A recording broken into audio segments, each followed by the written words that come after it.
everything's going to work. Great to see you all, and we're in pre-show mode just for a moment or two, just before we get going properly. A lot of people on already. We've had 672 different visits already, which is amazing, and quite a few people keen to see what Robbie's got to say.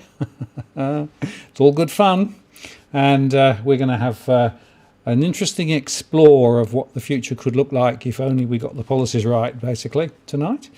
Hi, Sunshine Girl. Good to see you on there, and nice to see. I'm glad you like the music. A few people are very rude about my music, but it is nice to see a few people actually think it's good. Hi, Otto. Good to see you on as well. And Cross Stitch. Great to see you on. Hope all is well there. Oh, he's very light. I've turned the treasure off for DFA. Yay! Well, I'll tell you, I can tell you something for nothing, and that is that they'll be playing it and replaying it and replaying it, what the Treasurer said, for the next 3 weeks at least, so you won't miss anything. Hi, Jason. Hi, Aaron. Good to see you all. Daz is jumping between us and Josh. Yep, all the way from Norway. Very good, eh? That's pretty good. Greetings from Norway, the Norwegian polar bear. Thanks for your comment on the channel. Excellent. Okay. Terry says, awesome intro music with Planet Earth So Fragile. Thank you. Well, I tried to do a bit. Okay, I'm going to take the pre-show off. I'm going to run the introduction, and then we will bring Robbie straight in. He's here ready and waiting, so hang on.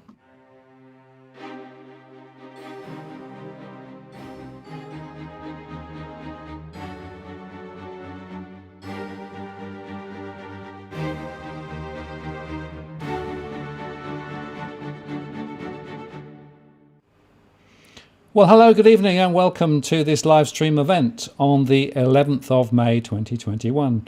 Martin North from Digital Finance Analytics here. Thanks for spending some of your Tuesday evening with us. I have Robbie on standby, ready to join us in just a moment. As normal, I will just go through my parish notices, which, just to remind everybody, this isn't financial advice. Please do play nice in the chat room, no racial slurs. We do moderate the stream. This is as at the 11th of May 2021 if you're watching in replay. If you want to ask a question, use @WalkTheWorld to make sure you get my attention. And I've enabled Super Chat so that if you want to make sure your question gets to the top of the list, you can use Super Chat, or indeed if you want to make a contribution to the channel to help us do what we do, that would also be greatly appreciated. And thank you very much to everybody who's joined us, some new names as well as some of the old faces, and great to have you all on board. Now, I have Robbie with me, so I'm going to bring him in. Robbie, are you there? I'm here, Martin. How are you? Great. Yeah, good. How are you going? Excellent. Excellent. Well, thank you. Well, thank you very much for spending some of your Tuesday evening with us, Robbie. There's a lot to get through tonight, and I think probably we should start with just a quick update on Australia Post. A few things have happened over the last couple of days, and seeing as both you and I have been pushing this barrier for quite some time, it will be good perhaps to start there. Then I'd like to spread the conversation more broadly to talk about some of the more strategic issues and talk a bit about what the future could look like if we did things right. And that contextualises quite well, the budget's on tonight. Well, if the budget was actually spent differently, what a difference we could make. But let's start with Australia Post, and I'll also let you just introduce yourself to those who may not know who you are. Yeah, well, thanks, Martin. I'm Robbie Barwick from the Citizens Party, the research director. I've been in this position for a couple of decades now, a bit over, probably 25 plus years. Research director for most of the last 2 decades. We've been, I would hope a lot of people would be aware of us and the campaign we've run around Australia Post, because there is breaking news on that if you haven't heard. But it isn't the end of the campaign. So the news is that Christine Holgate has moved on and accepted a job with Toll Global Express. And that company is actually a competitor to Australia Post. Now, I find Christine's decision to do that entirely understandable from a personal standpoint. She went through psychological hell and back with what was done to her by the government and by Australia Post. She had an opportunity in the hearings that were held in the last month or so to state her side of the story, and she actually won the public over in a very large way. You could say she cleared her name, and that's one of the things she wanted to do. Now, that said, she also wanted to come back to Australia Post. The campaign was to reinstate her. The problem is the government's response to those hearings showed that although they were fully exposed for what they were, there's a lot of work yet to be done in the body politic of Australia, and they just dug in and they didn't want to concede an inch because, frankly, they had an agenda to get rid of her, and we can, I'll talk about that, elaborate on that a bit more. They had an agenda to get rid of her, and they didn't want to be forced back into having to reverse that decision. So the combination of that and the psychological toll it took, Christine decided to move on. The issue, though, for us is was always bigger than Christine Holgate. The question was about our national asset, Australia Post, our national postal service. How is it the best way for it to function? And also, we saw it through the eyes of the 2,850 licensed post offices, right? That are hardworking small business families, very long suffering in their relationship with Australia Post, had been used and abused for decades until Christine Holgate came along. She made a huge difference to them because she's a problem solver. She came in with an intention to solve problems, and her intention revolved around this insight she had that the best way to secure the future viability of postal services is by combining them with financial services, which is good for the viability of the postal carrier, and this happens in other countries around the world as well, but it's also good for the public because the banks increasingly are more interested in their speculative gains at the big end of town and trading and derivatives and all that than the retail customer nowadays, right? And so they're leaving a void there at a retail level that a public postal bank is very well suited to fill. And that was her insight, and she came in with that intention and actually showed that it could work. The licensed post offices had a few good years under her, and then were completely yanked. That was completely yanked away from them with the way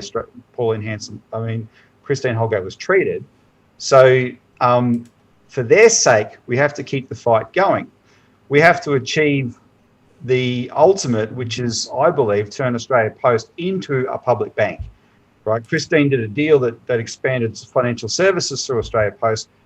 Bob Catter hypothesised at one of the hearings that he reckoned the reason the banks did the deal with Christine is out of fear that if they didn't, she would turn Australia Post into a bank, and that was something an idea they hated. Well, we should make that happen anyway, because if we turn Australia Post into a bank, it secures the viability of our postal service permanently, it secures the viability of the licensed post offices permanently, and it gives us a public bank that breaks the monopoly of the big four banks in Australia. And only a public bank will be able to do that. There's a lot of small startup banks that have tried in the last few years, and some have got more of a footing than others, but none of them are capable of breaking the oligopoly of the big four. You need a public bank that can do that, and that's what we can achieve with a postal bank. And so that's the focus of our campaign now, Martin. It's not to get Christine back, it's to get a postal bank. But just to say, in order to do that, though, we are going to have to address this question of the corruption of Australia Post that has been exposed in these hearings. And that's still also a part of our campaign. We're demanding the replacement of the board, the entire board of Australia Post. Because if we don't, then they're going to find a way to sabotage, a good policy like a postal bank. Yeah, and it's worth saying a couple of things. The whole concept of having commercial capacity on the ground in regional Australia is essential for the future of regional Australia in particular, right? Yep. And the regional, situation is that many banks have already left. Others are looking to close or reduce their hours. I mean, I live down in regional New South Wales. We've lost 2 of them 4 from our location in the last couple of years. More are planned to leave. And, of course, you end up with effectively no local services. So the Australia Post outlet has potentially a critical role to play. It's interesting that in the UK, where they've had a lot of issues with local post offices and things there, they're running pilot schemes now where effectively the post office becomes the main outlet for banking services for all the banks in the location, and handles cash and does all the other things that banks do, right? And the early history of those early pilots would suggest they're actually doing very well. So there is definitely a critical future for on-the-ground capability. Despite digitalisation and everything else, all the banks are saying, well, of course you don't need branches now because you can do it online. Well, yeah, maybe, but there is a need and a place for banking service on the ground.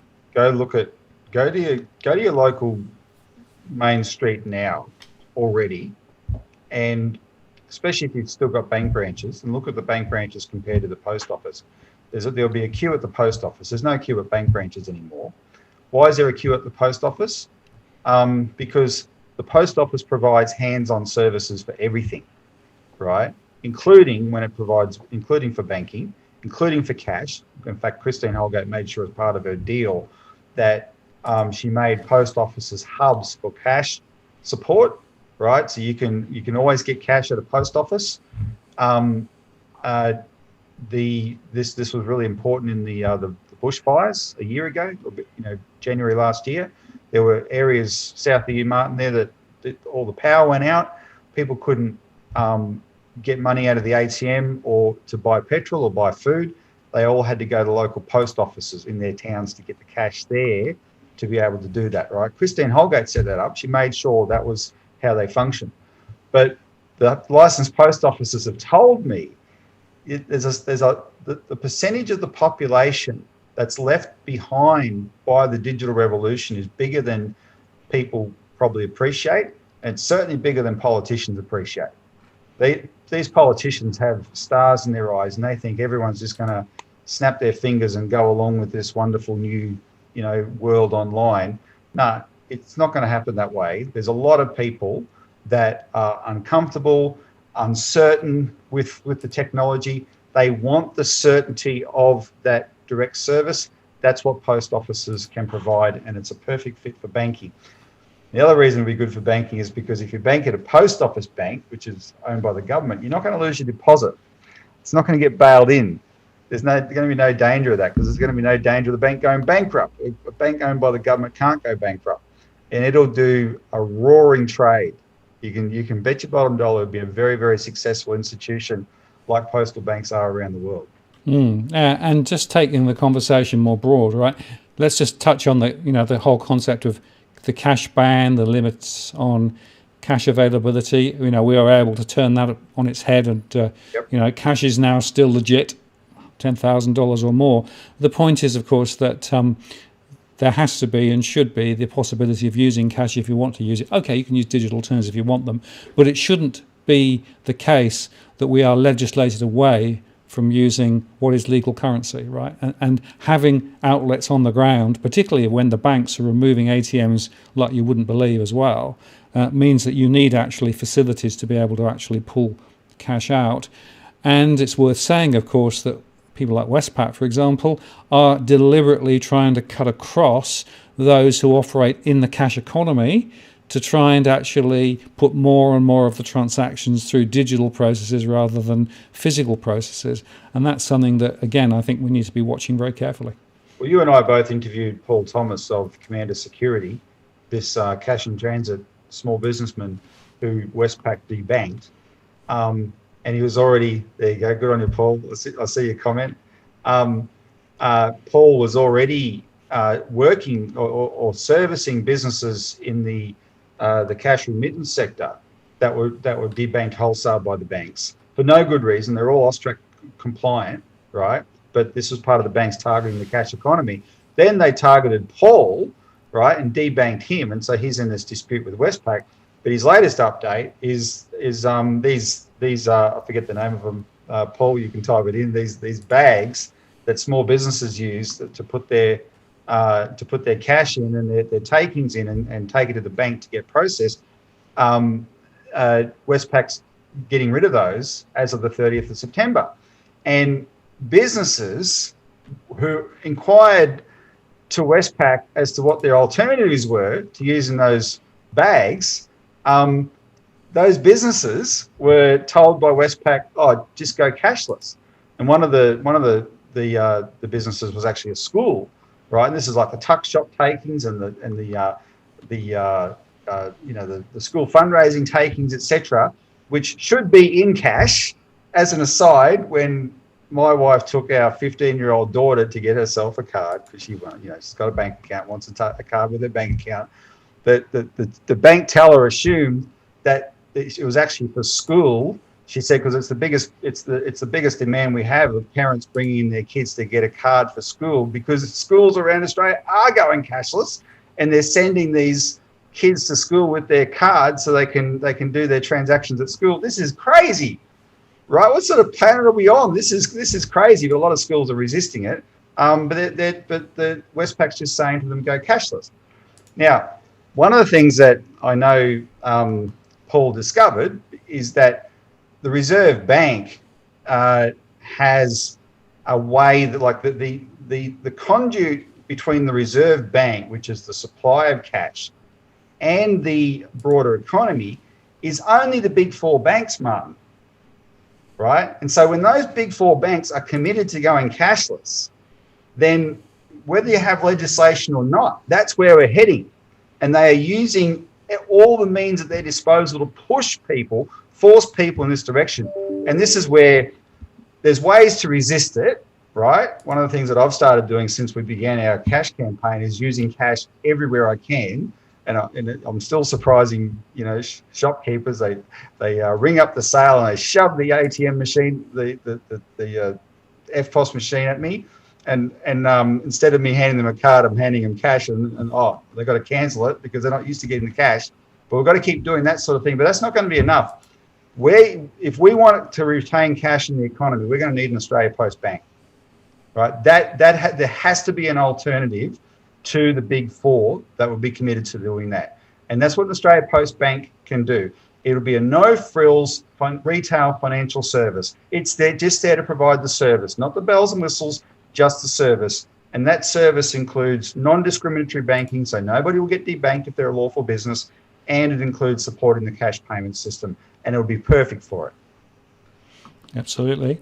And it's very interesting, just watching some of the stuff in the comments there. I want to go from two directions from this point. The first is I want to talk about privatisation and how that's failed.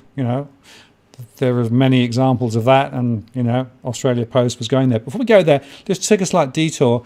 What about digital cash then? So that we know that central banks around the world are actually playing with central bank digital currencies. They're doing various pilots.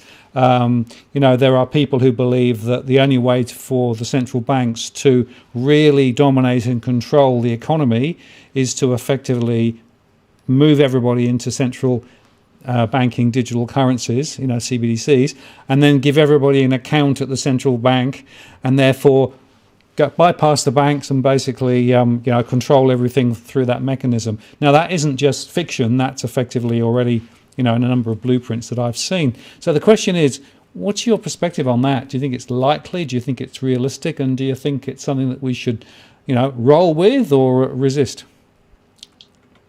Well, there's a couple of drivers I find for technology in this area. One is there's a certain ideology coming out of Silicon Valley and these places that, around, it's all associated with anything to do with any form of digital currency, including cryptocurrency, etc. That, this is the future. We're all computerized now. There's an assumption that this is the way we're going to want to transact all the time. And of course, the young people growing up playing these online role-playing games where they get introduced to digital currency and that they just accept it as normal, right? But there's a certain ideology that's pushing that, and there's a corresponding take-up of it. But if it's good, that take-up will not have to be dictated to anybody, right? If the technology is really convenient and it's suitable and it's good and people see it's good and they have confidence in the privacy concerns, no new technology ever has to be dictated, right? But there's an element where when you feel you're being shoved in this direction, then you have actual concerns.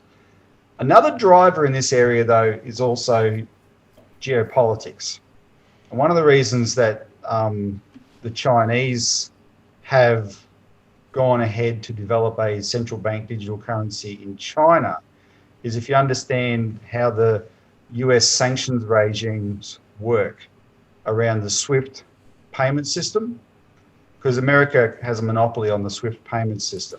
And they can just cut off whole countries, cut off individuals, etc., right? And Vladimir Putin a few years ago warned the United States, look, you're undermining the US dollar by being so free and easy with these sanctions, right? People are going to look for alternatives, and that's exactly what they're doing. And China's in a position now economically where it can back up its currency, but it needs a way to get around that SWIFT system nevertheless, and that's why it's heading in that direction. You know, if it was a natural evolution of technology across the board, I'd probably be less worried about it. But because you get a sense that it's driven either by bad geopolitics or certain ideology coming out of you know, Silicon Valley, like I said, and to the convenience of the central banks, then no, it's not something that we should just readily go along with, right? Resistance will either defeat it, or if it's possible, it can only improve it. You know, force them to come up with something that we can be assured is you know, secure, private, etc. But force them to prove to the public it is better than cash. And I think they'll have a very hard time doing that, to ever prove that it's better than cash, to be honest, right? I mean, I don't know how many people transact overseas. I mean, I don't want to say nobody does, because even in my own family, I don't do online shopping, but I'm in a household of people who absolutely do, and they probably get some of their stuff from overseas. So it is the way the world's going, but yeah, you don't want to just readily go ahead and accept this stuff. One of the issues here for the way the central banks are pushing central bank digital currency, and it's not, I mean, I've explained China's one, but they're all pushing for a form of it, is for the motivation you said. That's giving more power to the central banks, crushing, frankly, the power of commercial banks. Now, commercial banks, you've got to understand, are different to the kind of, you'll often hear me bashing banks, but banks are a necessary part of the financial system. But there's the proper commercial bank model, right, which is a bank that the public can have confidence in, that is there to be an intermediary between, you know, savers and borrowers, right, that can actually play an important role in investing in the economy. But then there's this abominated more what we call an investment bank model, qua hedge fund, satellite now of central banks, right, where they're in it for themselves, you know, almost completely. It's like the relationship between BlackRock and the US Federal Reserve, right? And they're not pushing a central bank digital currency for our benefit. It really is about control. And those are the things I think we absolutely should resist. And the way to resist it is politically, and like when bills get put up to enforce this kind of stuff, identify them and impose them like we did with the cash ban. But it's also to resist it in practice. Just keep using cash as much as you can, right? And while it's being used, they'll find it hard to actually stamp it out. Yeah, well, there's some very interesting and deep arguments, which we probably won't go into in detail tonight, but I'm doing a whole series of planned shows over the weeks ahead talking about these alternative futures and talking about, you know, the pros and cons of these different types of futures, crypto-based future versus central bank digital currency future. But the critical thing is what you've said, Robbie, which is there should be choice, right? It should not be imposed top down. It shouldn't be, right, as from tomorrow, you can't use cash anymore. You can only use digital, right? Those are the sorts of things that are signs of democracy gone out the window completely, right? And if over time, you know, cash ceases to become useful because there are legitimate alternatives, I don't have a problem with that. But what I do have a problem with is politicians trying to take our civil liberties away, making illegal things which are currently legal, like paying for things at $10,000 and plus, and in the process tilting more of the banking transaction throughput through to those organisations who click the ticket on the way through every time. And effectively that means that they actually make a mozza out of it, whilst ordinary people end up paying through the nose for it. Those are the things that we need to be watching through this process, in my view. 100%. I think there's a lot of convenience to modern technology. We all know that, but when you keep your head and don't get all romanticized about it, then you realize, okay, look at it very, frankly, then as convenient as a card can be, or using your phone or whatever you can do now, as convenient as that can be, you still have the problem of what happens in a power failure, what happens in a telecommunications failure, and so there's a reason alone to keep cash. But then also, if you think about it from the standpoint of, well, I'm happy to use the technology for the convenience, but I really want cash to be taken away entirely? I think that would be enough for people to take pause and go, no, I don't want to be taken away entirely for the reasons that you said. Then you're stuck in the banks. They get a slice of every transaction that you'll ever do, plus they get all the information about that transaction that you'll ever do, right? And people historically, Martin, have always been concerned about the government having information on everything you do. Well, you should be equally concerned about the banks having information on everything you do. They're gonna make money out of it, for one. That's and that's the way of the world now as well.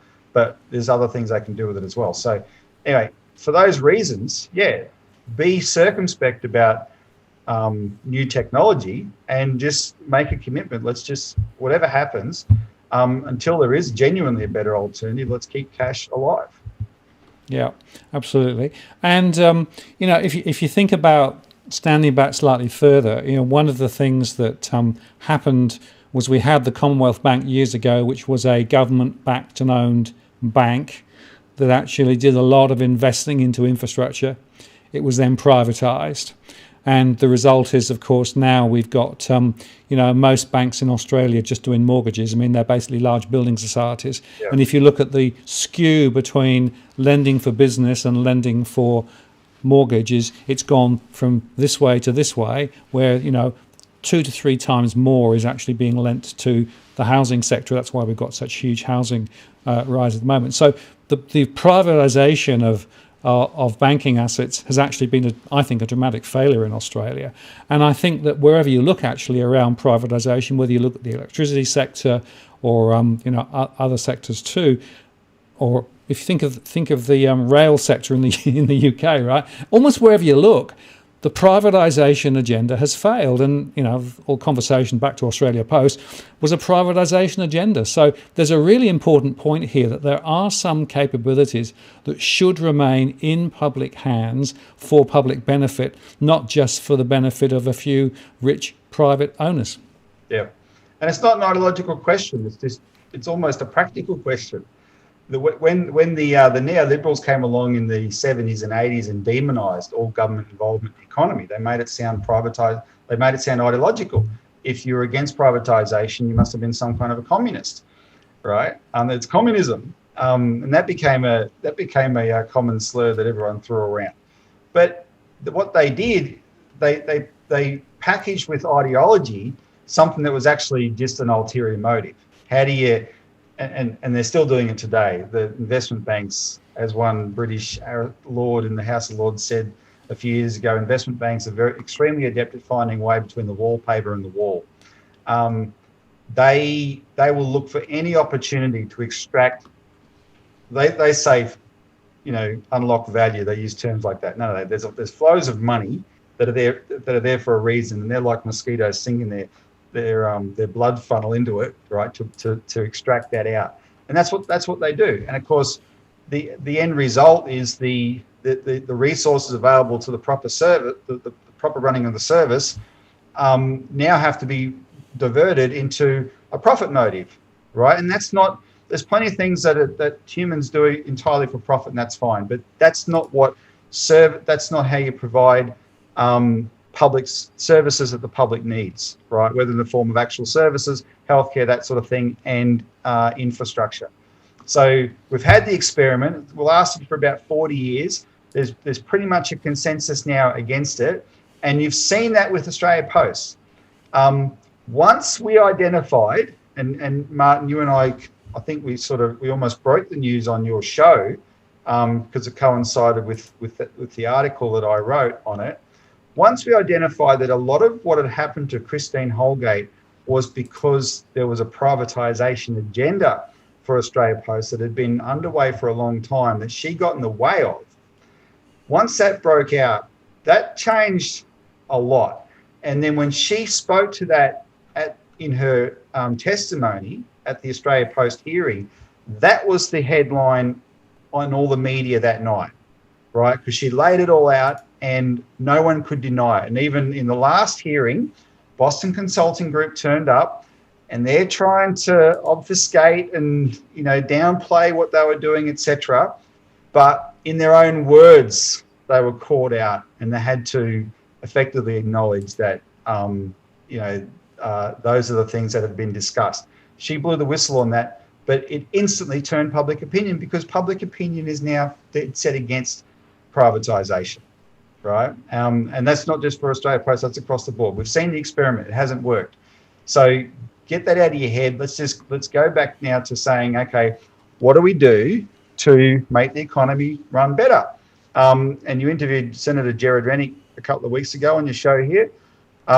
Jared's a conservative liberal, but he has this line that government should get out of the bedroom and get back into providing services, which is their job, right? And that's why he's an advocate like us for a national infrastructure bank, so that we can get back to providing the infrastructure that we need. You don't run it at a profit. You don't have to run it at a loss, but you just make sure that the service comes first. And that's what government can uniquely do that the private sector you wouldn't expect them to do. You expect them to do something to make a profit. That's fine. Just don't hold our hospitals and our railway systems to ransom to do it. And the point there is, if you have to make a profit, then there's always a 6 to 10% or more uplift. Or more. Australia Post, even under the current model, there was a time there in the mid 2010 or whatever, their expectation for dividends to the government was about 14%. Right? I'm thinking, where do these dividends come from? Where do these expectations come from? The real world doesn't work that way, but I remember before the GFC, the global financial crisis, the big banks were competing with each other about bragging about their return on equity. 25%. Remember Brown and what was the one that went under here? The Macquarie Bank's rival, Brown and something. It was 33% return on equity before the global financial crisis. This boutique investment bank in Australia, and then it vaporised. Yep. Because it's all rubbish. It's not real. You don't want services run that way. No, and my view is there are critical services that we need for our future, right? And critical investments that need to be made for our future. And the way that things are currently structured, which is effectively, we'll just throw it over the private sector and they can fix it, is clearly failed in so many areas. Now, the interesting question is, then what's the relationship between that and then market forces, right? Because there is perhaps a place for market forces sometimes to try and tame competition, although I have to tell you that market forces in the banking sector aren't working, right? So I think there's a bit of a furphy here that the free markets, right, as trumpeted by so many people, aren't really that free at all. Look, market forces, schmarket forces. Look at the banks the big four banks in Australia don't have to collude. They just see there's such similar business models. They know what each of them is doing, and they just have to copy that. And remember, there was an admission at the Royal Commission, effectively an admission of cartel behaviour at the Royal Commission, because one of these executives was asked, "Why didn't you do that?" And he said, "Well, we had to see what the other banks were going to do first before we decided what we were going to do." That's how the big four oligopoly in Australia works. You could argue there's a bit of that in the petrol stations as well. Everyone looking up and down the street who's going to change their prices. That sort of idea. Markets can work. You don't want to be too jaded about it, but you've got to be realistic at the same time, right? My argument is, and this is I didn't invent it. This is smarter people than me came up with this going way back.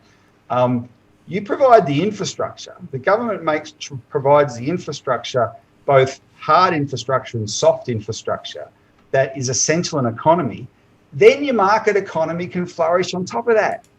But just don't put the infrastructure at the mercy of that market economy, because the infrastructure is not going to be good enough, right? Alexander Hamilton, who was the first Secretary of the Treasury of the United States, he invented the whole concept of national banking, right? He started the first bank of the United States. He had huge opposition for his bank from the private banks because they just didn't want the idea of a public competitor, and they screamed and hollered, etc. But he got the bank. And then they found a way to sabotage it. But he wrote in one of his reports a particular argument to them saying, look, we have a bigger economy now because of this bank than we would have had without it.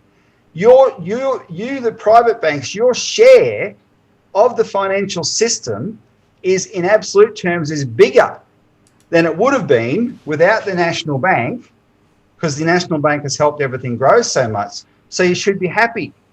But were they happy? No, because they wanted 100% monopoly over banking and not have any government role.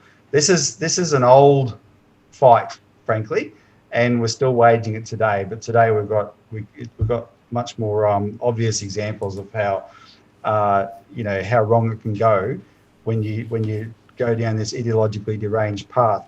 I want to give you two quick examples of what privatisation's done to two great institutions that on paper look like spectacular successes, but I would argue they're the opposite. So the Commonwealth Bank was privatised in 1996 for $7.8 billion. It was privatised in three tranches, and the final sale added up to $7.8 billion over the three tranches. In the next 20 years after privatisation, total profits of the Commonwealth Bank added up to $100 billion. So it was sold for $7.8 billion, and in 20 years its profits alone added up to $7.8 billion. If it hadn't been sold, Martin, it wouldn't have made those profits. And its competitors would, that's right, Babcock and Brown, thanks Cookie Boy. Its competitors wouldn't have made those profits either, because bank super profits really exploded when the Commonwealth Bank was privatised. That's when the big four banks, it became one of the big four, and the big four went on their profit spree, and we got used to these mega profits year after year after year. They wouldn't have made those profits because the three would have had to compete with the Commonwealth Bank, and the Commonwealth Bank wouldn't have been oriented to those kind of profits. In other words, that value that's in those profits would have stayed in the community. And the other example is CSL. CSL, which was Commonwealth Serum Laboratories, one of the first things Paul Keating sold. CSL has gone on to become the single most profitable corporation on planet Earth for the last quarter of a century. It has this incredible business in blood serum and all this kind of stuff. We get to a pandemic and we had to use it, right? And it's supposedly going to be, it's just behind me up here in Faulkner, Broadmeadows.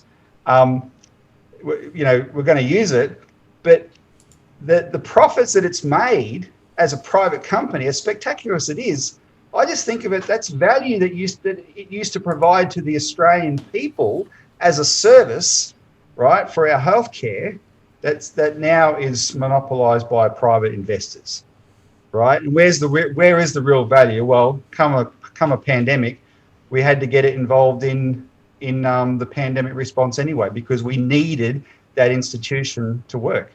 And I would argue it should have been in public hands all along. I'll tell you, Robbie, you're creating some interesting waves in the chat from those who are very much with you, and there are very much those who are against you. But that's the whole point of this, right? So that the point is we can have some debate around some of these issues and try and see where those are. But the fact of the matter is, if you look at the profitability of our banking system today, the bulk of it is actually off mortgages, right? Yeah. And the reason that mortgages are so much part of it is because prices have gone so high. Why have prices gone so high? Because the mortgage book's so big. Why is the mortgage book so big? Because the banks have lent lots of mortgage money. How is that funded? from overseas investors as Yep. well as from depositors, right? I mean, that's the mechanism that's in play. Now, how is that benefiting, ordinary Australians? Is it That's any the good? question. Has it done us any good? Has having a property worth 12 times annual income been better for Australia than when you used to have a property worth 4 times annual income? I don't think it's done us any good at all, right? Not at all. And it's just that it's the only trick the government's got, right? And it's just it's given us this. I hope people have seen some of these. You can look at the graph of household debt over time, right? We went from I forget what year it would have been, but sometime in the before 2000, we were about 60% household debt. Now it's close to 200% household debt. In a way, they've breathed life back into the housing bubble. It's quickly going to break 200%. We were second behind Switzerland or something there, and we're probably going to overtake it, right? And if you sell, and there's just some practical stuff that just makes it insane. You can be sitting on a property and you think, oh, good, I'm worth $1 million, I'm worth $1.5 million, I'm worth $2 million. But to realise that money, you got to sell it. And then when you sell it, you got to buy something else. And if you leave it too long, by the time you got to buy something else, the prices will have gone up so much more. You have to get into more debt to buy it, right? What good does that do anybody? This is a crazy system that Australia's locked into, and this is what happens when you have a banking system that's entirely private and entirely dedicated to maximum profit. We should never have given up the Commonwealth Bank that can just it lent mortgages as well, but it's prepared to lend a lot more than that. And in fact, around the time we sold it, so much bank in lending in Australia was much more to business than it was to mortgages. And now that's completely flipped. And that's been crazy for us. Well, it hasn't helped, right? Because essentially we've now got people chasing their own tails, trying to get into the property market. We've got the bank of mum and dad taking money out of their property and handing it down to their kids to buy. I mean, this is the biggest Ponzi scheme of them all, right, in Australia.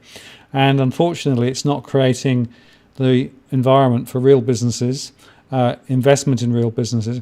And the trouble is that the budget that's running now, is talking about a significant deficit. A lot of that money is going into short-term fixes, There's nothing strategic in this budget at all. And that's the problem that I've got with this whole situation, that there is no strategic context for doing the right things for our long-term prosperity. It's all about fixing things for the next election, right? And people actually vote with their feet when prices go up. So house prices go higher because people want to get back elected.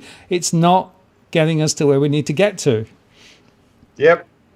If you took let me just sketch out as briefly as I can a kind of vision for Australia, what I think Australia could be, right? That is a more strategic vision. And this is informed by decades of inquiring into these issues, looking at infrastructure projects, all that sort of thing. A vision for Australia should be, let's look at the country as a whole. How do we start to decentralise out of the 2 big cities and the 3 and 4 big cities, right? Because there's a lot of capacity out there. But you can't decentralise unless you have infrastructure, and you've got to have infrastructure in the regional areas. If you talk about modern technology, don't just think of modern technology inside the void of cyberspace. Think of modern technology as in the real physical world. High-speed rail, all this sort of thing that can bring regional centres closer to the larger centres and make make it attractive to live in those areas, but in a way that people don't feel completely isolated because they're able to travel whenever they want to travel, etc. But you got we interviewed on our show a great businesswoman from Mildura who was saying, look, let's develop an area like this out here. It's a great lifestyle, but you just need the infrastructure because the industries are there. But you want to encourage more industry. There's lots of capacity for industry in regional Australia. You want to encourage more, and it all comes around the infrastructure, right, that we could be building. So we had a relationship with a great engineer that died in 2009, but he helped build the Snowy Mountain scheme, and he built dams in Southeast Asia all his career. He had Lance Endersby, his name was. He had an idea for a Melbourne to Darwin high-speed, fast freight railway line, fast freight line, not a passenger transport line, fast freight line.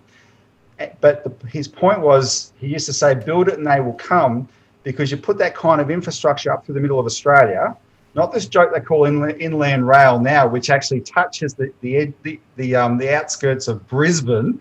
That's not inland if it's touching the outskirts of Brisbane. It's really up the middle of Australia, from Melbourne to Darwin.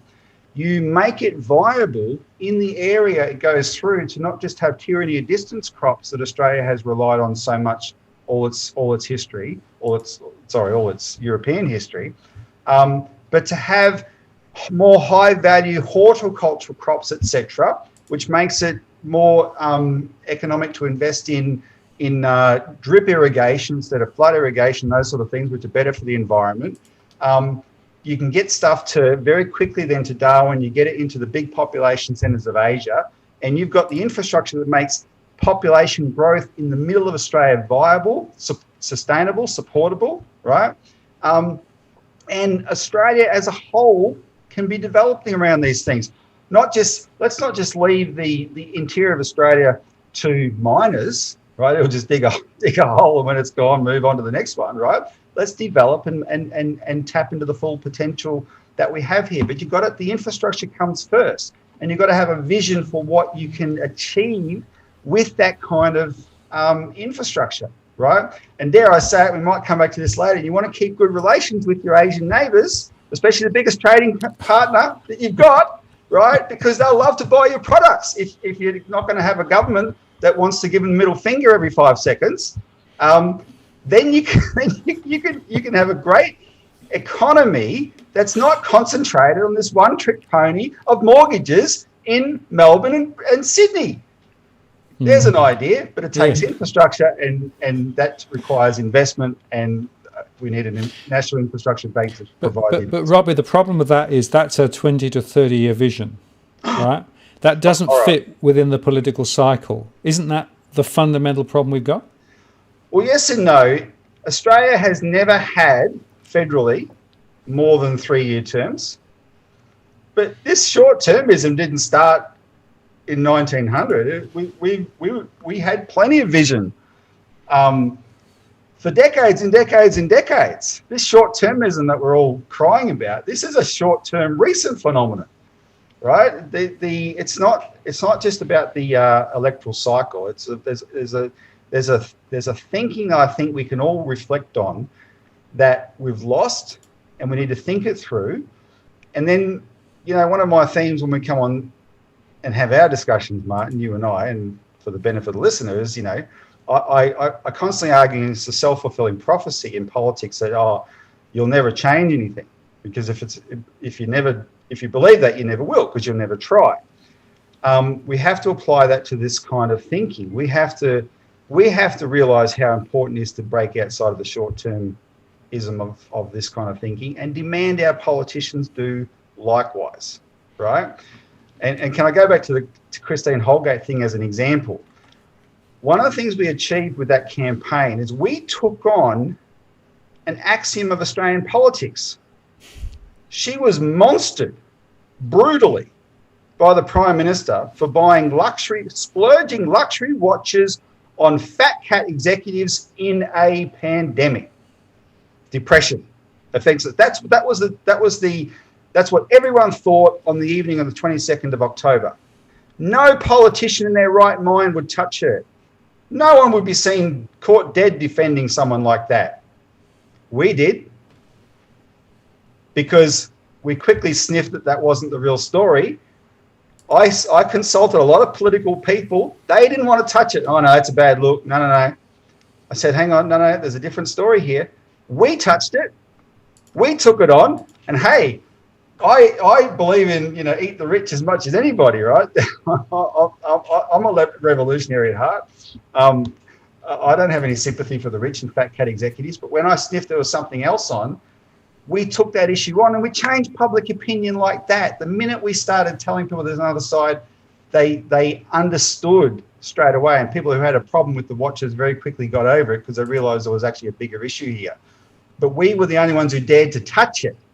And that's an example of what I'm talking about. You've got to, there's kind of like politicians have these conceptions and rules of the game about how they think things will be perceived, that within which they're constrained, right? And none of them are set in stone. Take them on. And I think for the bigger picture, we need to do that with these issues. Actually take them on and demand better leadership and thoughtfulness from our politicians. And that's really the point I think I want to make, Robbie, is that, you can see how the political sausage is made, right? The Australia Post story show that, but that's just one example, right? And so you've got a lot of people chasing their own tails, looking for tactical political advantage rather than thinking about the strategic needs and requirements of our country and what needs to be done for our long-term prosperity, right? Those are the questions we should be exploring. Those are the questions that nobody wants to touch, right? And if in fact part of that is then to have a strategic plan with regard to infrastructure investment, be it the Bradfield scheme or be it, some of the other big technology things that we could do, it's worth thinking about that. That is trying to lay a foundation for, if you like, the next stage of our growth. Oh, now, sure. I've got a question on that, and that is bearing in mind where we are with regards to things like the climate and, the issue there, is perpetual growth possible, or should we be thinking about an alternative approach here, right? Because this is where it gets really fascinating, right? So, there's an aspiration to do new things, carbon intensive things, by the way, on the way through. How does that fit then with trying to actually maintain, a balance with regard to some of our other broader agenda issues here? And of course, there's a big agenda with regard to carbon and all those sorts of things. I mean, there's a level of complexity here which is worth just thinking about and trying to unpack a bit, perhaps. Yeah, it is. So, as you know, we're very much in the climate skeptic camp, but in the sense that we're opposed to the alarmism. But I'm interested in the way you put it then about the question of perpetual growth, because I think that kind of idea started first, right? And you go back 200 years actually to the first political economist, Thomas Malthus. He made a name for himself by saying that he made a prediction that population growth was going to outstrip the food supply. And then he made some pretty horrible recommendations, saying we should find ways to expose the poor to terrible living conditions constantly, so that the regular plagues, epidemics, rip through them and keep their numbers down. That's the solution. Well, when you know that Thomas Malthus worked for the East India Company, which he then went on to train a whole bunch of people that put his ideas into practice in a place like Ireland, right? You can see where there's a side to some of that gets a bit disturbing. Anyway, here's what I would say. Fast forward to now, there's been a lot of predictions of doom and gloom, but there's been such huge population growth since World War II in the world, except the technological change has pretty much been able to keep up with it, because people are living at a better living standard now, and there's more of them than before. But the alarmists that say that we're going to sort of overpopulate ourselves, I think you'll find there's studies that show that that's actually not going to happen. There's a natural, as living standards rise, there's a natural lowering of the fertility rate, the reproduction rate, because poverty results in bigger families, right? Because more people die in childbirth and stuff at young ages. As living standards rise and that stops happening, there's a natural slowdown in the rate of population growth. And I don't think it's the panic that people that people get into. There's no real need to panic about it. A country like a continent like Africa. In fact, there's a good documentary by a now deceased Scandinavian doctor who was an aid worker in Africa, talking about, look, they're going to want to raise their living standards too. And who are we in the West to say they can't and use environmental reasons to say that they shouldn't, right? That's the height of hypocrisy. However, the world's probably not going to get beyond 11 billion people at worst. And if you had a proper application of technology, you can actually handle that the way we've shown we've been able to handle the growth that we've had so far. But you got to bring everything to bear, right? And you know, if that means you don't have a world in which I forget what the proportion was, but you know, the proportion of the world's wealth that's owned by you know, the top billionaires or whatever, it's pretty ridiculous. And if you don't have a world quite like that, then that's not the end of the world, right? If it's more equitably distributed.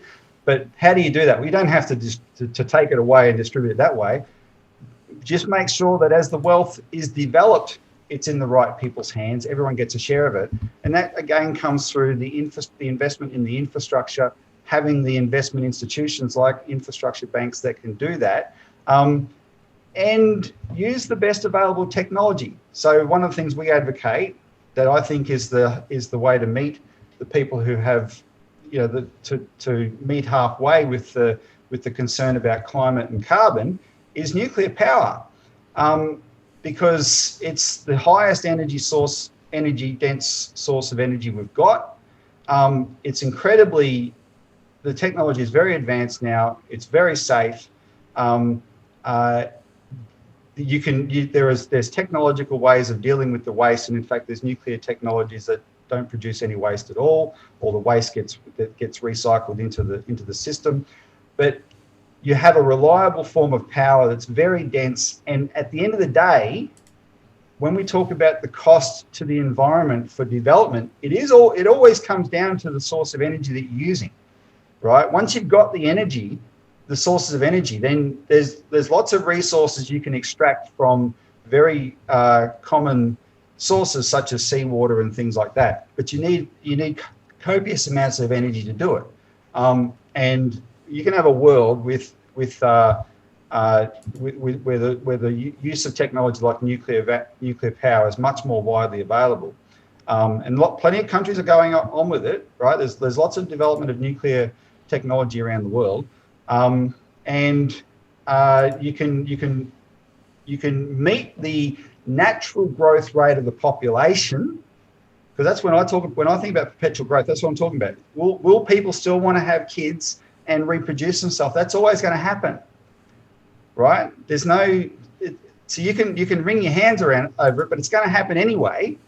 How do you meet that in the best possible way? Well, when you have the highest possible energy dense sources of power, then you have the lowest per capita impact on nature to meet that demand.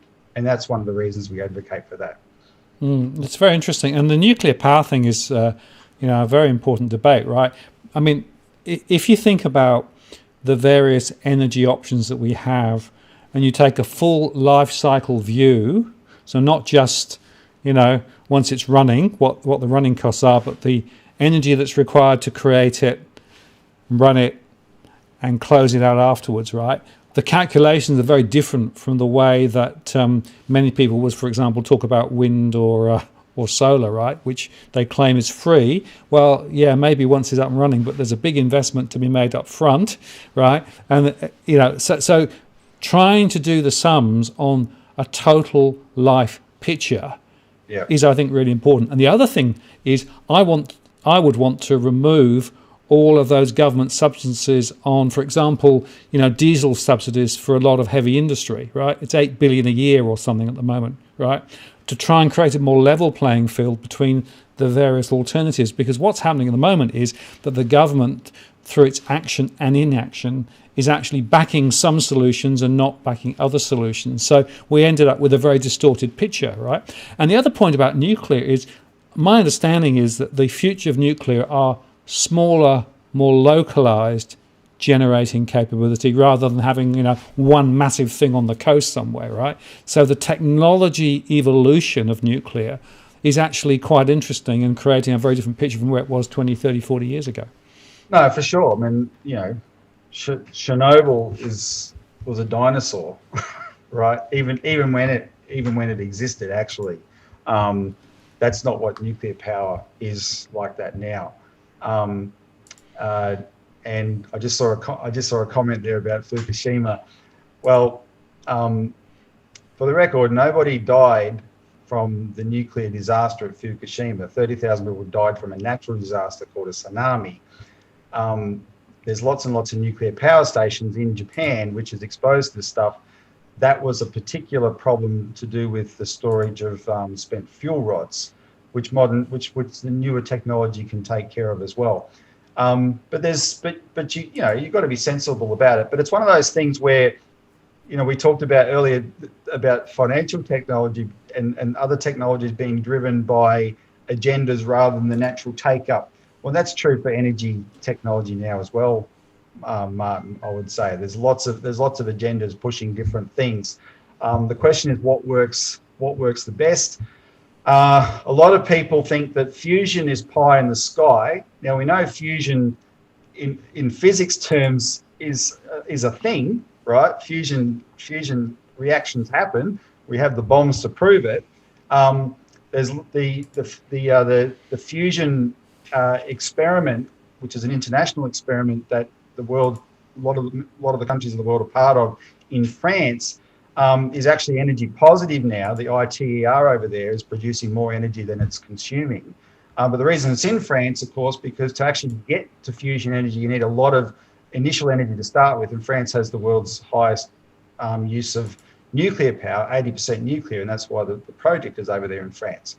But if we ever made that breakthrough, and we shouldn't stop trying, because if we ever made that breakthrough, we're in a whole different world then, because suddenly you have such an abundance of energy at your fingertips, much more than we can extract now, and you'll still hopefully have the modular characteristic to it, right, and where it can be decentralized and spread around the world. But it'll leave all our energy debates behind if we ever achieve that, right? And that's something. It's people keep cynically telling me that fusion is always 20 years away or 10 years away. Everyone's been saying that for a long time, but there's been a lack of funding go into it, like there have been into other areas. So anyway, it's something I think we should keep going, because it will be an absolute game changer, and it can address the climate issue, and it can address everything all at once. So that's a sort of an idealistic approach that we have. Let's actually keep pushing in that direction.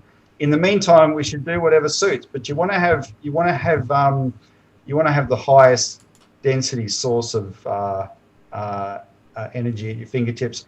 Now, there's other people in our organisation that are more qualified than me to talk about this, but in general, those are the parameters I know about. And when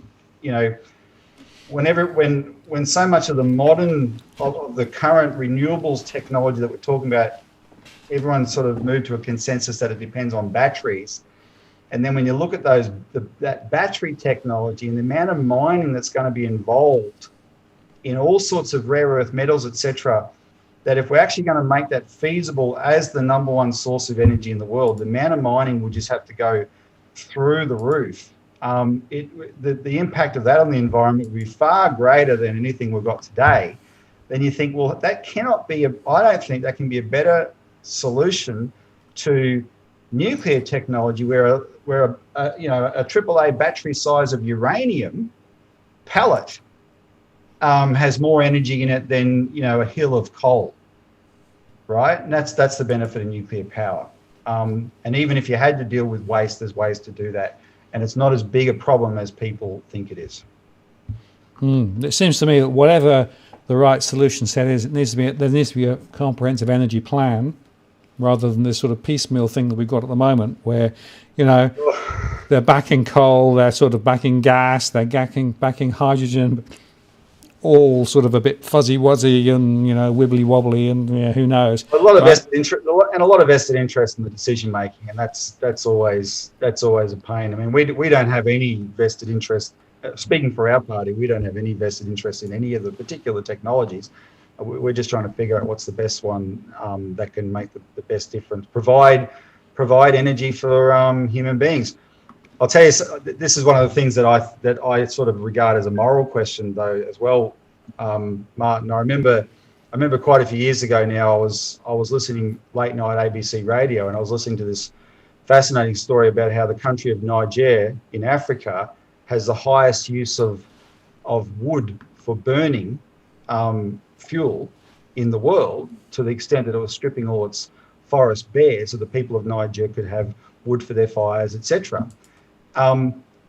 And what struck me was that I don't know much about Niger, but because it was after the Iraq War, I remembered something else about Niger, which is, if you know, one of the lies of weapons of mass destruction was that George Bush said it in a State of the Union address, that Saddam was accused of having secured yellowcake uranium for his nuclear weapons program that didn't exist, but he was accused of procuring it from where? Niger. So here's Niger, the country of Niger, that has yellowcake uranium that it's able to supposedly such that it's able to export it to Saddam Hussein, but it exports to other places as well. That's a resource that it's got. Yet the people of Niger are burning wood for their fuel and stripping their forests bare. Right? The people of Niger and the people of Africa, they deserve to be able to flick a switch like I do, if it's just about investing in the technology. Well, and with the right vision and everything over the top, right? That's the other point, of course, with all of those things. But how do you then react to, because I guess you could say that there are people on both sides of the, environmental debate basically saying we have to do something, and there are some saying, well, it's going to be technology-led, it's going to be that innovation, we can innovate our way out of it. And there are others saying, no, we haven't got enough time, the innovation cycle is too long, we actually have to take more radical steps. And then they'll quote what happened over the last year with the lockdown, the amount of waste into the atmosphere dropped, not a massive amount, but some amount. And then they talk about farming, and they talk about, transport, and so they've got this vision of a future where the things we currently do, we can't go on doing, because if we do, we're going to blow the planet up pretty much. I mean, those two things pull me in, quite different directions. It's hard to know, though, where the truth lies. Oh, well, I mean, it depends on how political you want to get. I mean, the alarmism stuff, let me be frank, I just think it's nuts. And can I say, well, you cited lockdown. I'll give you one. I hope people have learnt one thing from lockdown and the COVID debate.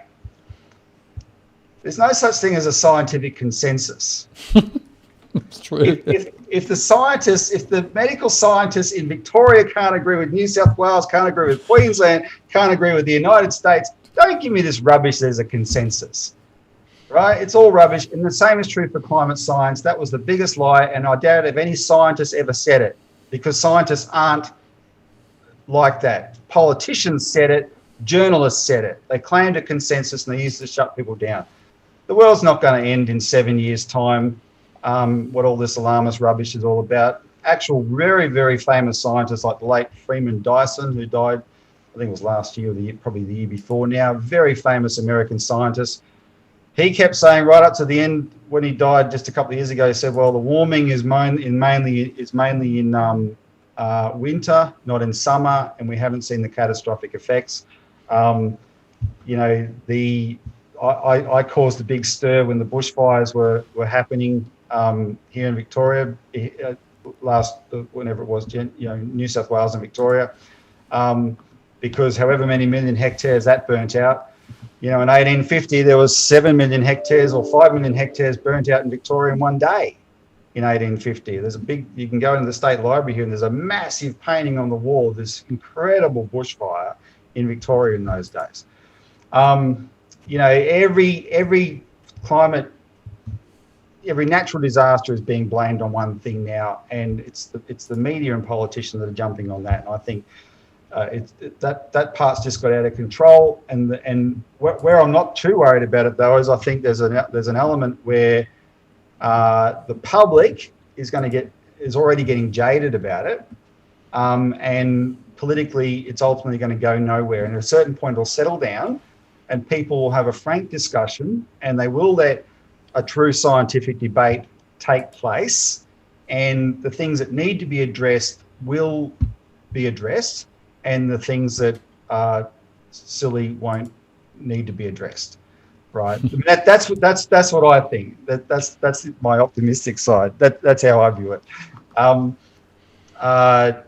Because you can't just come along and demonize the very things on which our lives depend. And sorry, and I don't want to sound like a right-wing liberal politician, but when all the people that vote for the Greens party are in inner city Melbourne, they're 2 suburbs that way from me, inner city Sydney, inner city, they're the most dependent on the industry, the transportation, the greatest amount of carbon is expended to meet their yuppie needs, right? And they want to demonize the people that do it and just be in a casual way where they're disconnected from the consequences of that. I just think it's silly. Let's let a real scientific debate rage. So that's where I do get angry is when I do hear people saying, "Oh, the science is settled. The science is settled. There's a consensus. You can't have the media started this about 10 years ago, Martin, where suddenly it was evil to say there should be balance. Oh, you can't have both sides. There is no other side. When you hear media carrying on like that, no, that's a dangerous direction the world's going in. I think people are over it. So it'll settle down. Let's look at things that for common ground, and that's why I think people have concerns about nuclear. But if we had more time, in fact, maybe you should get a guy on the show that can actually do a discussion on just the nuclear subject, because you could address everything. I've written articles about this. I just can't remember off the top of my head. But there is technology that addresses the waste, which is a huge concern people have. There's technology that addresses the safety, and some of that's really brilliant. Right, you have modern reactors that operate at a high temperature, and if there's a danger of a meltdown where the temperature will get even higher, the nuclear fission actually stops occurring because it can't operate at too high a temperature, and therefore there's not the feedback loop that can cause a meltdown. That sort of thing. There's all these technologies that are available now.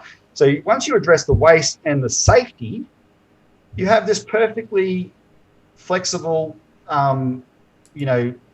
carbon-free energy supply that is, you don't have to have huge paddocks of windmills and solar panels, very compact, and it can be there 100% reliable. And I think, if that's the concern, well, let's go in that direction. Yeah. Well, clearly, these are issues which we'll probably come back to and delve into it in more detail. But the point I want to make, folks, is that what DFA is about is trying to air some of the critical issues that are out there, not necessarily propagating just one point of view, but trying to actually get some debate going, because my own personal perspective is we are very lacking real debate on a lot of these issues in Australia at the moment. It's a real deficit in the way that our society and the media is running. And Martin, I appreciate you asking about it, because if I can reveal to your viewers, you and I probably have a different opinion, somewhat, not totally, but somewhat on this. And it's to your credit that you are willing to let views be aired. Well, I'm a philosopher by training, and part of that is to allow other people with different views to make their views. I may not agree with them, but I agree with their ability to present those views and represent those views, right? And that is actually quite a rare thing, I'll tell you. Right? If you look on a lot of the YouTube stuff that's around there, there'll be very monosyllabic views, right? Very much a particular doctrinal point of view, and they only ever talk that, right? Well, you're going to get different stuff on DFA, right? So there'll be a range of views, a range of opinions. You won't agree with them all, but if in the process we help you to think a bit harder and make better decisions as a result of it, then I think we've perhaps achieved something. So that's what I'm trying to do. I feel at a disadvantage here because I can't see the live stream. I can only assume what's going on there. So what I'm asking, Martin, is given we've covered that subject, does that mean we don't have to? Is that tonight's controversy? Does that mean we'd have to get onto China? No. We've got 50 minutes left. I thought I would I would deal with the local issues first, but clearly we need to have a little bit of a discussion around international relations, right? And I want to frame the question like this, right? We are in a three-way squeeze, right? We're in the middle. We've got the US on one side, we've got China on the other side. And if you read the mainstream press, China bad, US good, everything should be aligned to the US. And, every time that China coughs in our direction, we think we're going to catch flu, right? Now, you've got a rather different view of the world, and I just want to explore that and unpack it a bit. But remember that we've got 15 minutes. Hey, let me tell a story. China today is very different than China in 1956. In 1956, Mao was in charge 7 years after the revolution. All the worst stories you heard were happening, the Great Famines, all that kind of stuff, Tibet, all that kind of stuff. America had a trade embargo on China, and America kept its trade embargo from 49 until 72 or 79, one of those. Australia was very much allied with America like we are now. ANZUS was in effect, etc. We had a diplomatic embargo. We didn't have diplomatic relations with China, but we didn't have a trade embargo. And the leader of the party that's now making a name for itself in Parliament as full of China haters, the National Party, in those days was John McEwen, Black Jack McEwen. It's called the Country Party. He authorised, even though we didn't have trade, we didn't have diplomatic relations, our Hong Kong representative, he said to him, go ahead and go into China and sound them out on trade. And that decision by Black Jack McEwen led to a wheat deal in 1960, which was the biggest overseas sale of wheat Australia had made since World War I, when pretty much everything went to Britain, right? And it began a trade relationship with China. Now, the most important part about that story was the independence of thinking of Australian politicians like Black Jack McEwen. So he wasn't denouncing the US. He wasn't taking sides in a sense, or he was happy to be on America's side in terms of the Cold War and all that kind of stuff. But that didn't define how Australia should behave. We're an independent country, right? And he did that trade deal with China. And it was very beneficial for China because they got the wheat, and it was very, very, very beneficial for the Australian farmers. There was a thinking, a quality of independence to the thinking of Australian politicians that we have lost. And this is what is alarming for me. This has become a domestic issue. So what's happened now? I want to appeal to all my good friends among your viewers, Cookie Boy and the rest of them. What year did I come to your house? 2019, I think, or 2018. We had our first discussion about China that caused a meltdown on your show. I warned then that this is heading to war, right? And what's happening now in Australia is just off the charts. We had Mike Pizzullo from the Secretary of the Home Affairs Department talk openly about war. Instead of being slapped down and ran out of Canberra on a rail, Morrison, the same Morrison who ordered Christine Holgate out of Parliament for saving Australia Post, he says nothing, right? Even though we're losing our markets to China hand over fist because of our attitude, he gets to talk about war. Peter Dutton effectively backs him up. Greg Sheridan, even, who's quite a US-aligned warmonger, gets so alarmed. He writes in the Australian that, well, hang on, if we're talking about war, there's all these targets in Australia that are going to be targets in a war, and he identified them, things like Pine Gap and that. And then the Global Times the other day in China just basically reiterated that and said, yeah, if there's a war, Australia's going to be a target. And then today in Parliament, Rex Patrick gets up and he raised this in Parliament, and he asked Michaela Cash in the Senate representing the government, he said, what anti-ballistic missile defence are we going to have against Chinese missiles incoming? And what I want to tell people to think about is suddenly this is a normalised idea. This should be unthinkable. It's a normalized idea, right? And if you don't like climate change, or if you don't like the Great Reset idea, where governments use different threats to take away our freedoms, if you don't like those sort of things, well, you sure as hell don't want a bloody war with China. I mean, this is crazy. It's the end of the world that we are contemplating here. It is bonkers.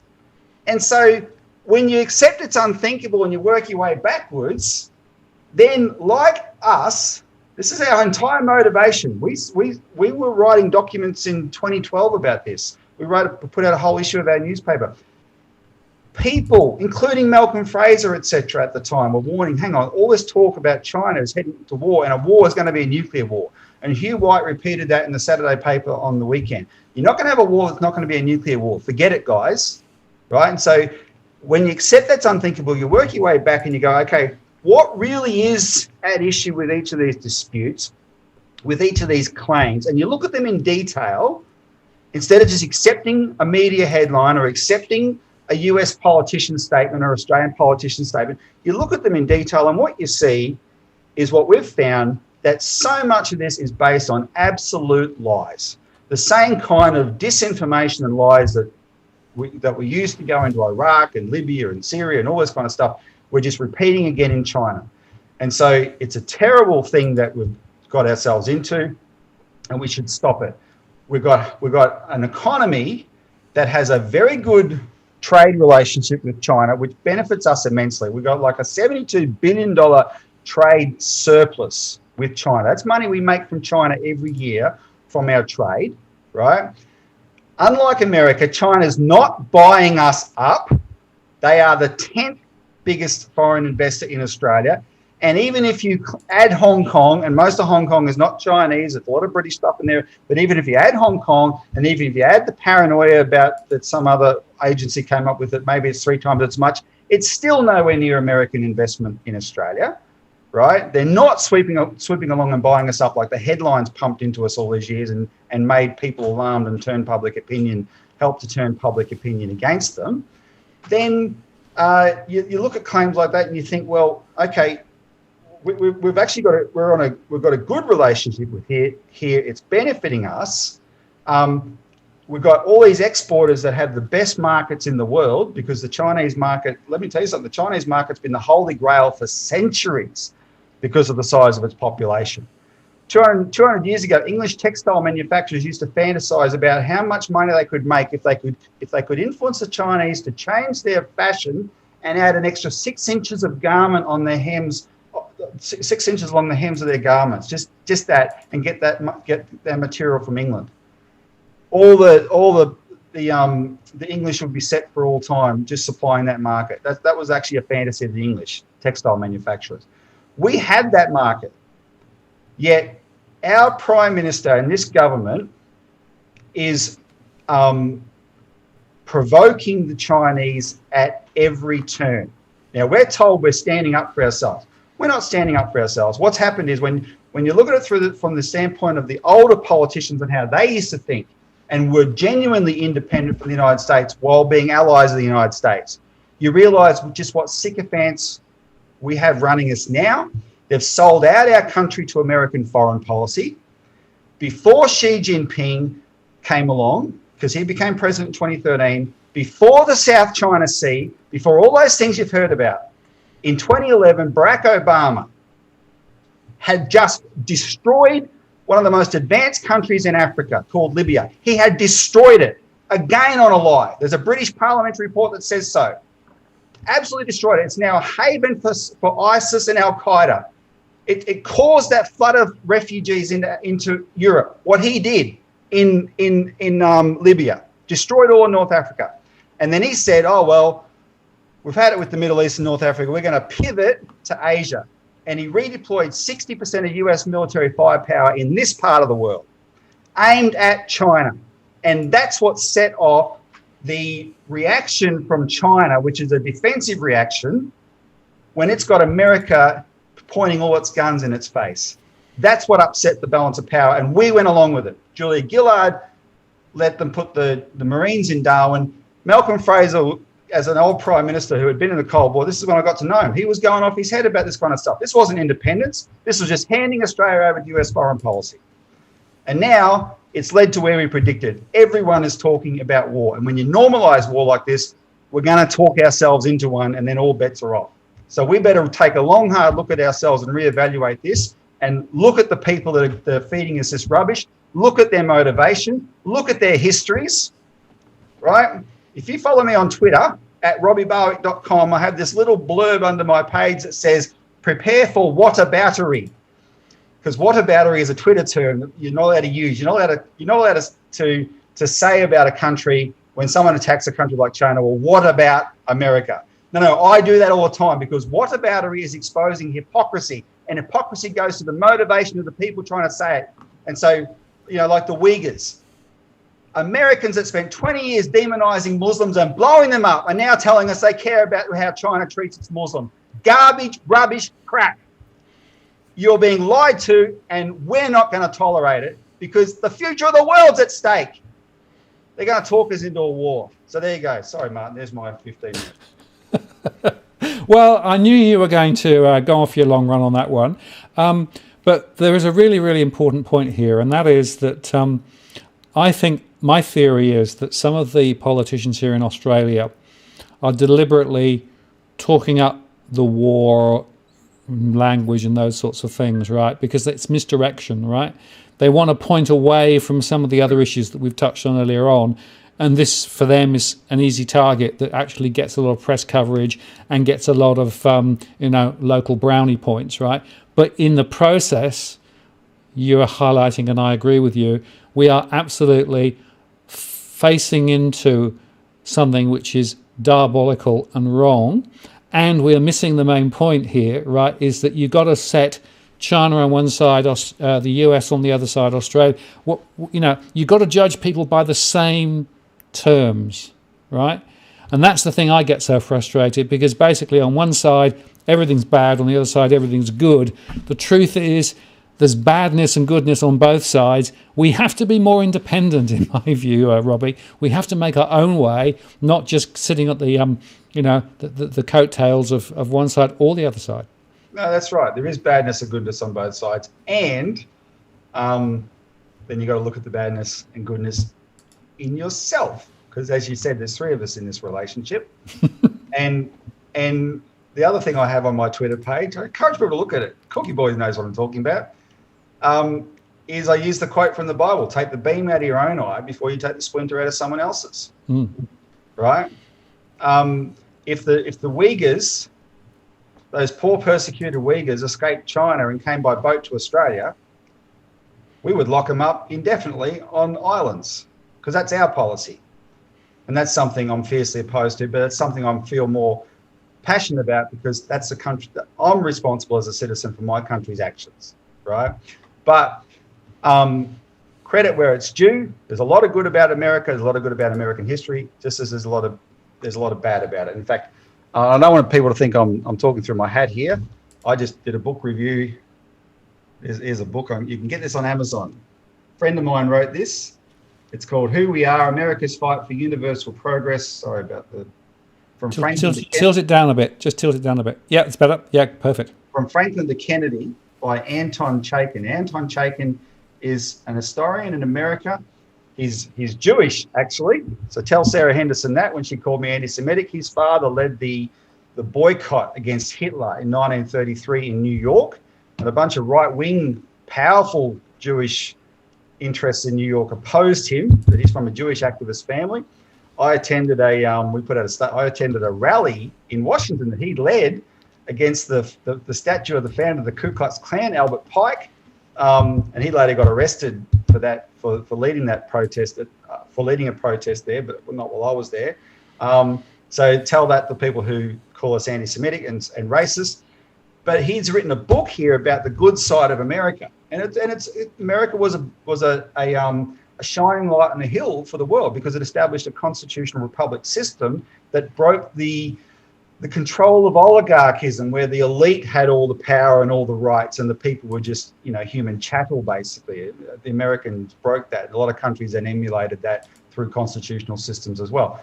And there's a really good story to be told. But America's no longer that country, right? America post-war has just gone from disaster to disaster to disaster, talking themselves all the time into why they're so good about it. The things they did that made them great, they stopped doing. China was a terrible disaster of a country. And then after the Cultural Revolution says, well, we've got to do better than this. And they decided to borrow the best from the rest of the world and they put it to use, and they've done really well, and they should be credited with that, right? But because American neoconservatives have this stupid doctrine that says they've got to be the world's sole superpower and they will not tolerate any other country being a rival economic power, that's their doctrine. That when it was first enunciated, interestingly, in 1992, Joe Biden, as a senator, he denounced it as Pax Americana. He said, we're not an American empire. That's what that doctrine meant. Now they've all bought into it.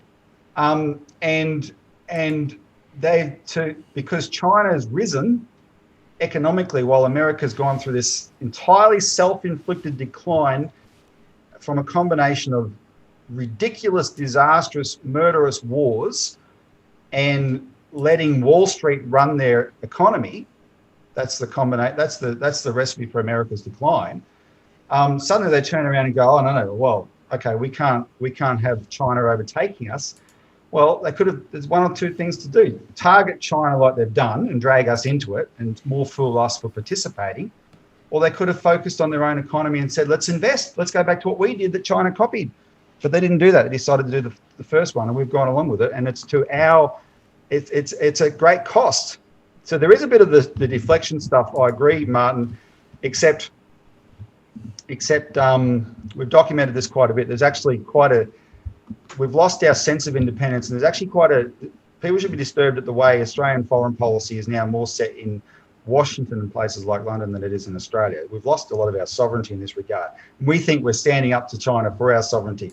No, all we've done to China is so repeatedly side with America against it that eventually, and it was the American politicians that put us in this last bad patch because they sought to deflect to China from their own domestic problems, Trump and Pompeo, and we went along with that, right? On the COVID question and the inquiry that we're so great about, we stood up to China on this question. Well, I can tell you something. That I saw a press conference recently on the when Scott Morrison was in a bind over the shortage of AstraZeneca vaccine, because of course he was blaming the Europeans for not having sent us enough.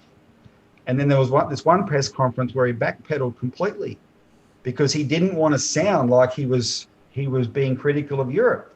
So he was at his diplomatic best. But that's what he does for white countries, white parts of the world. Why couldn't, for China, our biggest trading partner, even Julie Bishop criticised the fact he didn't even have the courtesy to try and do some back room stuff first before he called for the inquiry into COVID, right? Instead, he just completely backed up Trump, and then he went further and said, we need to be able to send inspectors in there and they should have the same powers as weapons inspectors.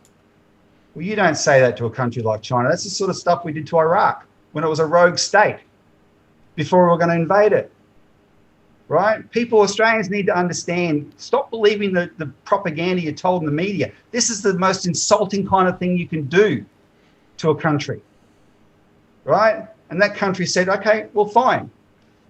You don't want a relationship? We'll bugger you. We'll get our goods from somewhere else. And that's what we've been dealing with ever since. And Australia, I think we should be standing up for our exporters and demanding our government pull their bloody head in and actually do what's required to restore this relationship. That's not us crawling on our knees to China. That's us getting off our knees to the United States and England, right? And actually acting like a responsible country in the part of the world we live in. That's what that is. That's how I see it. Thank you, Robbie. I knew you were going to get really fired up on this because it's something you personally feel very strongly about. Obviously, the Citizens Party does too. But this is a really important point, because just taking the US knows all best all the time and we should just follow their line is a very tricky position for us, I think. I think we need to be much more clever in the way we think about it. And, let's face it, US iron ore, 230 US at the moment, right? Iron ore US dollars, 230. Yep. China is buying huge amounts of that. Interesting to speculate why, because they've got lots of customers for it, of course. So it's a very critical part of their economy. So we've still got that connection, but a lot of the other stuff is being turned off. So we've seen the negative consequences of the positioning that we've taken and the reaction of China, which is sort of partly understandable. And the morality question, which is the other thing, just I just want to reiterate, right? Yeah, there are big issues with regard to some democracy or lack of it in China and what they're doing in some parts of their society, absolutely. But I have to say, I don't think the US is squeaky clean either on that. So, I just want to have a bit of more balance in the conversation and recognise there's good and there's bad on both sides. And it's not, just back one horse or the other horse. We actually take our own horse and go, plough a different furrow. That's where I think we should take it. But that takes leadership, right? And that takes me to my last point for tonight, because we're way over time. But there's a leadership question and there's a vision question underpinning all of those conversations we've had this evening, whether it's to do with a bank that actually invests in infrastructure, whether it's to do with building infrastructure for the future, whether it's to drive strategies that actually creates more value for Australian society, or indeed relationships with our international partners.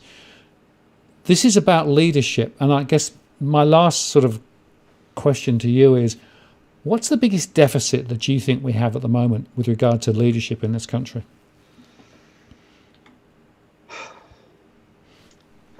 Oh, where do you start?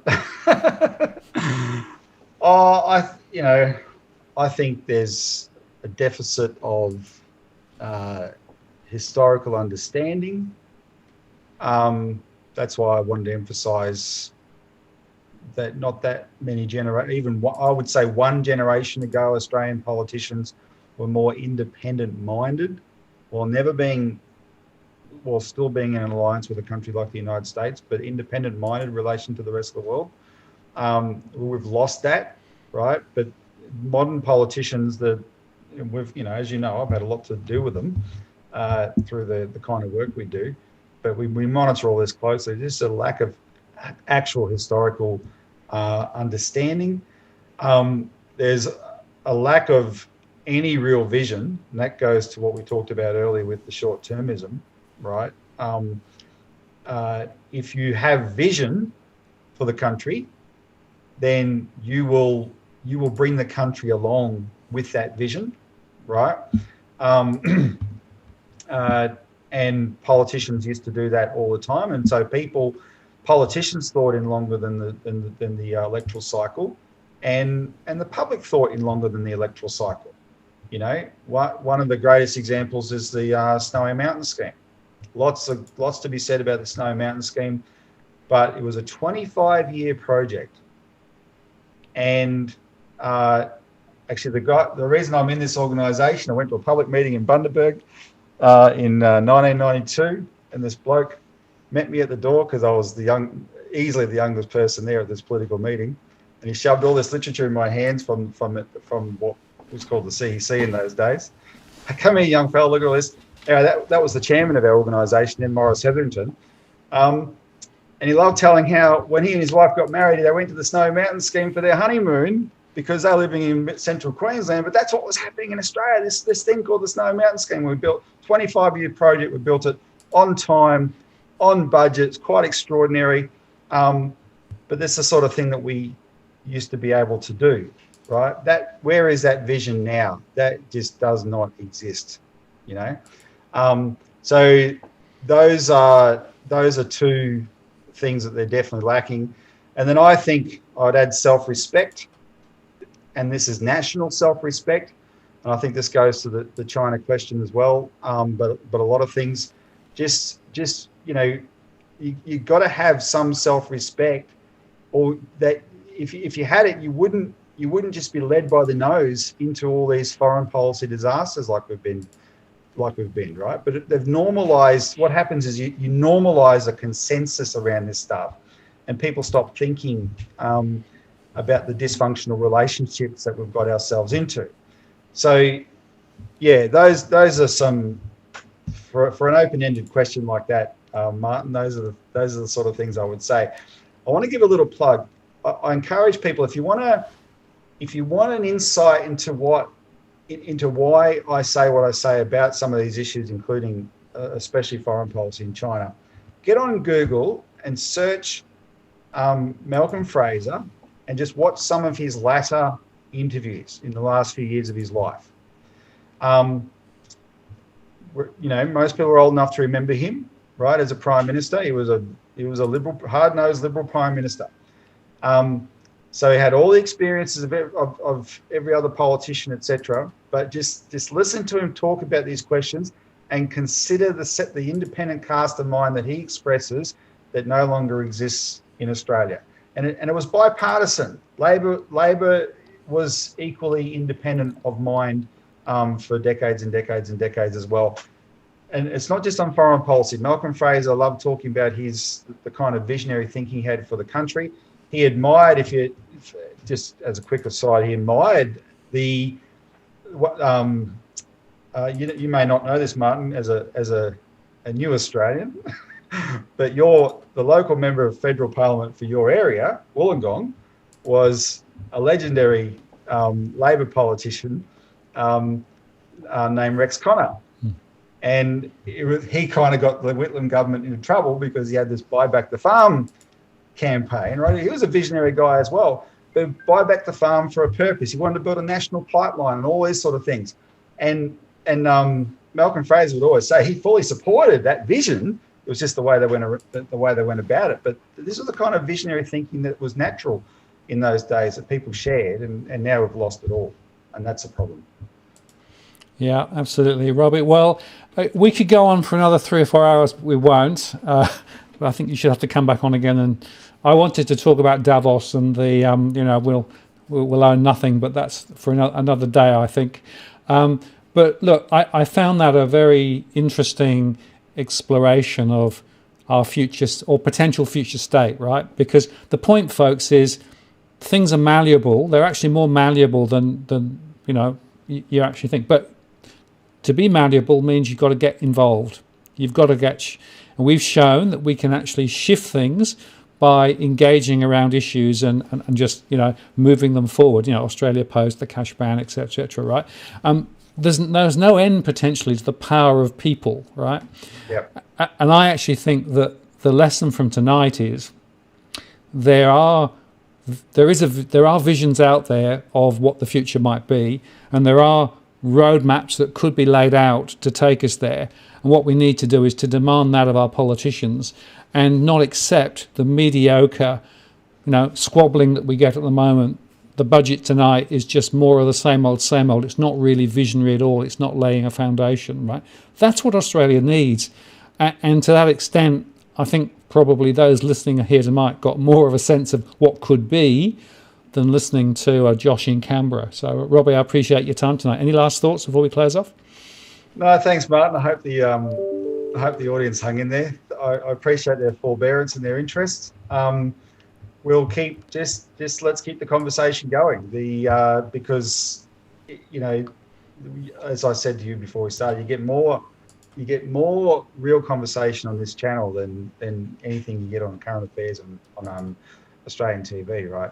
And it has been very effective. Just one last thing quickly. So we're still in this Australia Post Bank campaign. The Australia Post Bank is a subset of a national banking system that we're pushing. We're recruiting politicians to this. This is something we can actually achieve, right? And when you achieve that, then you can achieve the great infrastructure projects and all those sort of things that can transform our country and put us in an optimistic frame of mind, which we don't have now, that our young people desperately need. And anything is possible, right? And that's how we've got to approach this. Don't talk yourself into failing as a self-fulfilling prophecy because you think that we'll never achieve something. We've shown consistently how the success we were able to have. Now, you know, we haven't changed the world yet, but we're changing it.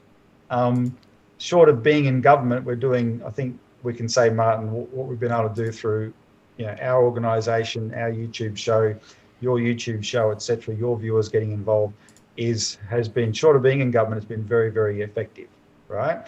And that's going to get more effective as people stay involved and keep participating. And so, yeah, keep it up, and we'll keep providing the leadership as best we can.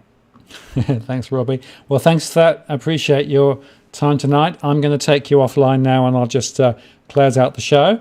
And folks, if you haven't liked the show, please do that now, and do share this. I think this is a very important show, and we'll get Robbie to come back on again relatively soon. I have to tell you that next week we're going into a completely different sphere. We're going to be talking about Sydney property with Veronica Morgan. She's coming on to talk about what's going on in the property market in Sydney. That'll be a very interesting show too, given everything that's going on at the moment. And I don't know whether you have seen already, but I actually also put up a show today with Steve Van Meter talking specifically about inflation, deflation, and some of those broader things. I've also got some shows planned, as I said, about this idea of the evolution. What's after the US dollar? How's that going to play out? Where are interest rates going?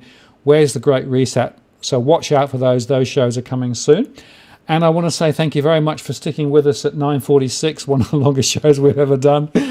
I'm still hanging in there, so that's good. And I want to say thank you very much. Please like the show. Please share it. And please come back and spend some time with us again next week. This is Martin North from Digital Finance Analytics, signing off. We'll see you next time.